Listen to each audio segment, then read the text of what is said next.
আসসালামু আলাইকুম। ইংলিশ কিডসে সবাইকে স্বাগতম। আজকে আমরা যেটা প্রনাউন্সিয়েশন রুল, তো প্রনাউন্সিয়েশন রুলগুলো যদি আমরা না জানি ইংরেজি রিডিং পড়তে পারবো না। তো সেজন্য আমাদের ফার্স্টে শেখা উচিত বা বাচ্চাদের অবশ্যই প্রনাউন্সিয়েশনগুলো শিখতে হবে। এখন তোমরা একটু দিকে দেখো, আমরা যেটা দেখাচ্ছি। প্রথমত আমাদের যদি এরকম যদি কোনো শব্দ থাকে, এটা একটু অ্যাডভান্স লেভেলেরই বলা যায়। এর আগেও আমি অনেক টিউটোরিয়াল দিয়েছি।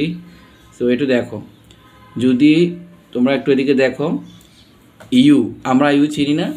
আচ্ছা, ইউ এর পরে যদি কনসোনেন্ট থাকে, কনসোনেন্ট হচ্ছে কোনগুলা? যেমন বি, সি, ডি, ভাওয়াল বাদ দিয়ে। ভাওয়াল হচ্ছে এ, ই, আই, ও, ইউ, এগুলো হচ্ছে ভাওয়াল।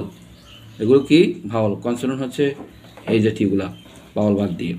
তো এখন ইউ এর উচ্চারণ সবসময় ইউ হয় যদি U plus consonant plus vowel হয়।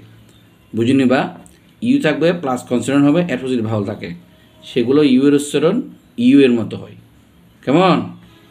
এদিকে দেখো, যেমন T U B E, tube, T U BE,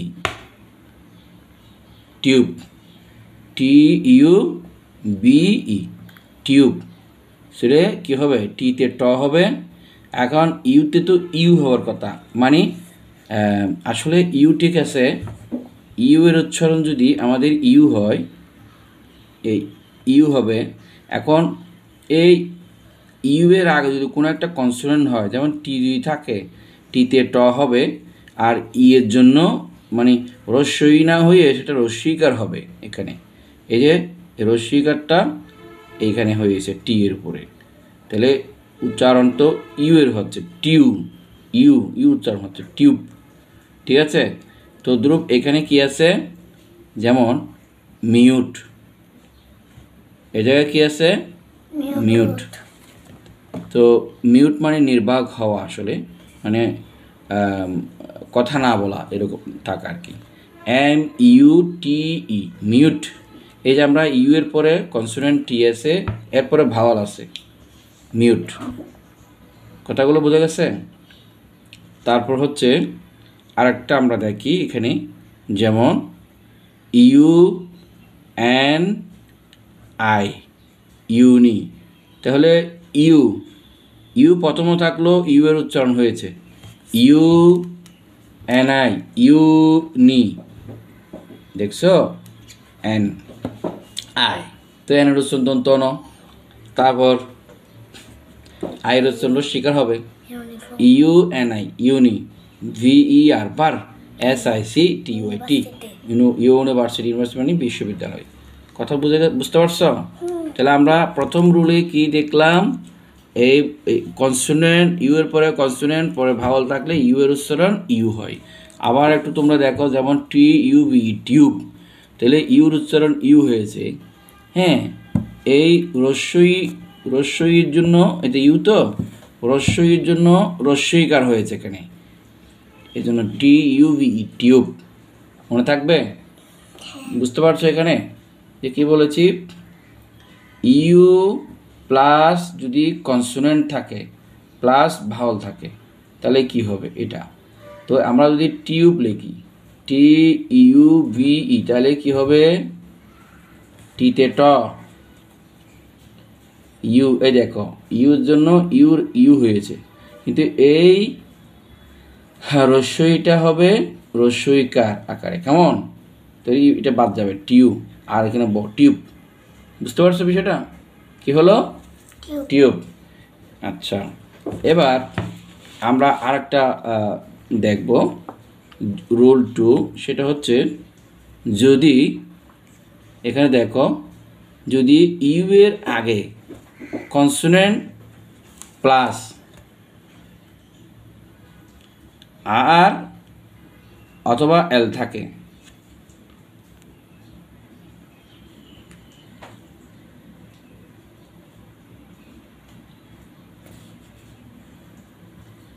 কি বলছি?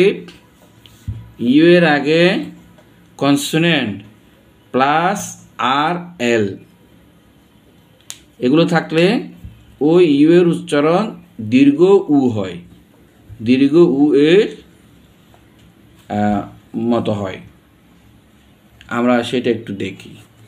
যেমন এখানে দেখো ইউ এর আগে কি কনসোনেন্ট, যেমন এফ এল, এটা কনসোনেন্ট, এফ ও কনসোনেন্ট, এল ও কনসোনেন্ট। তো এগুলো হচ্ছে যে ব্লেন্ডিং ওয়ার্ড।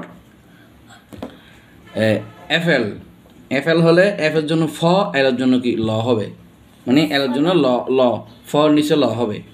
এই যে আমরা যদি লিখি এফ এল, এখন এফ এর জন্য ফ, এল এর জন্য ল, তাহলে এটি কীভাবে লিখি আমরা? ফ হবে নিচে ল, এটা তো আছেই, কিন্তু এরপরে আমাদের আছে হচ্ছে ইউ। কি আছে? ইউ। তো ইউ এর আগে কনসোনেন্ট আছে না, এটা দুটো কনসোনেন্ট না, তখন কি হবে? এই রস্যকার বা দীর্ঘকার হবে, ফ্লু, ফ্লু, ইএনটি, ফুলেন্ট, ফুলেন্ট। কেমন? ও রস্যকার বা দীর্ঘকার হবে ইউ এর উচ্চারণ। ইউর উচ্চারণ কি আকারে হবে? রস্যকার বা দীর্ঘকারে পরিণত হবে যদি ইউ এর আগে কনসোনেন্ট থাকে, এরপরে আর এল থাকলে, আর থাকুক অথবা এল থাকলে, এখানে এল আছে সেজন্য, হ্যাঁ, আর থাকলেও হবে। আমি আর আছে সে ধরনের একটা বাক্য নিই, যেমন B R U T E, brute. কী হবে এটা? ব্রুট। যেমন ব, বিয়ারে বর হল ব্র, তো ইউতে কি হবে? রস্যকার, এই যে ব্রুট। কথা বুঝতে পারছো বিষয়টা? এটা হচ্ছে রুল 2। এখন আমরা রুল 3-তে একটু যাই, যে বিষয়টি কি, ইউ প্লাস ই এর আগে কনসোনেন্ট প্লাস আর বা এল না থাকলে ইউ এর উচ্চারণ হবে ইউ এর মতো। খুব খেয়াল করে দেখো, যদি ইউ প্লাস ই, আসলে ই তো হচ্ছে যে আমার ভাওয়াল, ই কি? ই ভাওয়াল। তো ইউ প্লাস ই এর আগে যদি কনসোনেন্ট, এর আগে কনসোনেন্ট এই প্লাস আর বা এল না থাকলে, কনসোনেন্ট থাকব এবং আর এল যদি না থাকে, তাহলে ইউ এর উচ্চারণ ইউ এর মতো হবে। এখন আর এল যদি না থাকে, তাহলে আমরা কি, যেমন ইউ এর ইউ প্লাস ই, একটু চিন্তা করতে হবে, ইউ ই, এই যে ইউ এবং ই আছে, তাহলে এর আগে কনসোনেন্ট কি থাকবে? কনসোনেন্ট থাকবে। আর বা এল না থাকলে ইউ এর উচ্চারণ ইউ এর মতো। যেমন আমরা লিখে দেখো, এই যে ক্লো, C L U E, clue, এখানে সুগার হবে, ক্লো ও, তাহলে ইউ এর উচ্চারণ ইউ হচ্ছে না, কি হলো? ক্লো। বুঝতে পারছো বিষয়টা? একটু দেখো তো ভালো করে।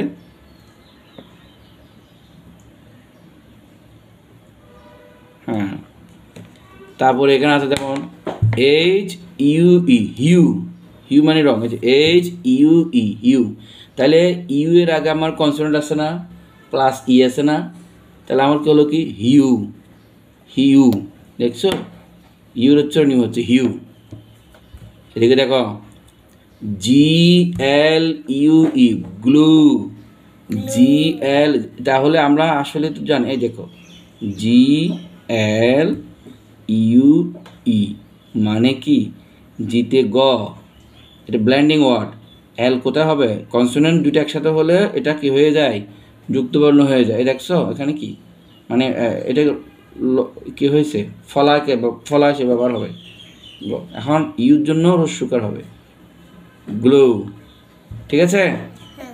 তারপর আরও আছে যেমন শো, এস ইউ ই, শু, উ, তাহলে উ হচ্ছে মানে শুর মতো উচ্চারণ হবে, শু। তাহলে এই ছিল হচ্ছে রোল 3। কথাগুলো বুঝতে পারছ? তারপর আমরা এই 4টা দেখবো, এগুলো আবার রিভিশন দিতে হবে তোমাদের। তাহলে কিন্তু ইউ এর আগে আর এল, আর বা এল এককভাবে থাকলে তার আগে ই বা কনসোনেন্ট প্লাস ই অথবা আর এল থাকা সত্ত্বেও তার উচ্চারণ হবে উ, মানে দীর্ঘ। ইউ এর আগে আর এবং এল থাকলে, একভাবে থাকলে, তার আগে ই অথবা কনসোনেন্ট প্লাস ই এল থাকলে, এটা ইয়েল থাকলে, অতক্ষণ ইয়েল থাকলে যে আমাদের না থাকলে যেটা হয়, এইটা হচ্ছে ইয়েল থাকলেও তার উচ্চারণ রস্যু হবে, মানে এখানে উকার হবে আর কি, মানে দীর্ঘকার এটা হবে। তা আমরা একটু দেখি।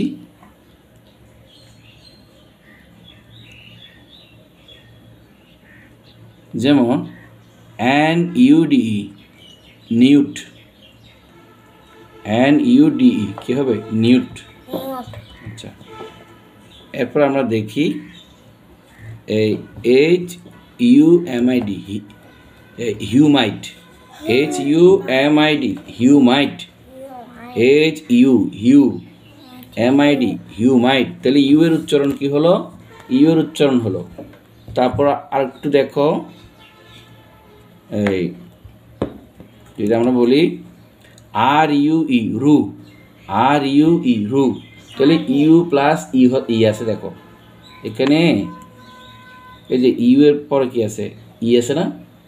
তখন ইউ এর উচ্চারণ ইউর মতো হচ্ছে, দেখো রস্যু মতো হচ্ছে, আবার দীর্ঘ যেরকম রু, RUE, রু, রু মানে দুঃখ, RULE, রুল, রোল মানে তো জানো, রুল অর্থ নিয়ম, রোল, রোল সূত্র। LUCIT, লুসিড, ওই দীর্ঘকার হচ্ছে। তাহলে ইউ এর উচ্চারণ কি হচ্ছে? দীর্ঘকার। কারণ কি? দেখো LU, লু, MI, লুমাই বা লুমি, লুমি, NUUS, আস, লুমিনাস, লুমিনাস কি হবে? Luminous, LUMI, লুমি, NI, লুমি, NOUS, Luminous. কথা বুঝছো? এখানে একটা দেখো তো, ওই যে MULE, মিউল, মিউল মানে খচ্চর, mule, MULE, mule, MULE, mule. তাহলে ইউ এর উচ্চারণ কি হলো? ইউ এর মতো, অথবা রস্যুকার এ ধরনের হয় আর কি, রস্যুকার দীর্ঘ হয়। RUDE, rude. তাহলে আরের জন্য র হবে, আরের জন্য কি? বসন্ন র। তাহলে এখানে ইউর জন্য রস্যুকার বা দীর্ঘকার হলো, এই যে এটা দীর্ঘকার, ঠিক আছে, ডি, রিউট বা রুট, রুট হবে। বুঝতে পারছো? তাহলে এইগুলো তোমাদেরকে প্র্যাকটিস করতে হবে। আজকে আমি যেটুকু দেখাইলাম খুব ধারাবাহিকভাবে সুন্দরভাবে, একটু যদি বই এ ধরনের অনেক ওয়ার্ড তোমরা যদি নিয়ে প্র্যাকটিস করো তাহলে শিখতে পারবে। প্রত্যেক দিন 2-3টা করে প্রনাউন্সিয়েশনের রোল কিন্তু প্র্যাকটিস করবে। এতে করে লাভ কী হবে? তোমরা যেই কোনো রকম ইংলিশ পড়তে তোমাদের সহায়ক হবে। প্রিয় শিক্ষার্থী বন্ধুরা, তোমরা যদি আমার চ্যানেল থেকে প্লেলিস্টে ঢুকে কিডস ইংলিশ লার্নিং যে চ্যানেলটা আছে, মানে প্লেলিস্টটা আছে, ওখানে গিয়ে ধারাবাহিকভাবে এই ভিডিওগুলো দেখবে। এটা করে তোমরা কি করতে পারবা? এই কঠিন কঠিন ওয়ার্ডগুলো তোমরা সঠিক উচ্চারণটা তোমরা করতে পারবে। প্রত্যেক দিন তুমি 3-4টা করে রোল শিখবা ছোটোবেলায়, দেখবে যে এমনিতে তুমি সঠিকভাবে উচ্চারণ শিখতেছো, ইংরেজি পড়তে পারবে। নাহলে ইংরেজি পড়তে তোমার অনেক বছর লেগে যাবে এবং অনেক দেরি হয়ে যাবে। এখন যেটা তোমার অল্পতে বোঝার কথা সেটা তুমি দেরিতে বুঝলে তুমি জীবন থেকে তুমি ছিটকে পড়বে, জীবন থেকে অনেক পিছিয়ে যাবে। অনেকে আমরা জানি শিখেছি অনেক বড় হয়ে, কিন্তু আমরা পিছিয়ে পড়েছি। আর অনেকে খুব তাড়াতাড়ি শিখছে, সবাই তার কিন্ডারগার্টেনে পড়তে পারে না, কেজিতে পড়ে না। তো সুতরাং যারা গ্রামে গঞ্জে অনেক শিশুরা আছো, তোমরা যদি এইগুলো বিষয়ে বা অভিভাবক যারা আছেন, আপনাদের শিশুকে যদি আমরা এভাবে প্রনাউন্সিয়েশনগুলো শেখান, তারা খুবই মানে দ্রুত এই ইংরেজি শিক্ষাটা সহজ মনে করবে। না হলে সেই ইংরেজি শিক্ষা থেকে অনেক পিছিয়ে পড়ে যাবে, ইংরেজিকে দুর্বল মনে করবে, সে শিখতে পারবে না। সবাই ভালো থাকবে। আল্লাহ হাফেজ, আসসালামু আলাইকুম।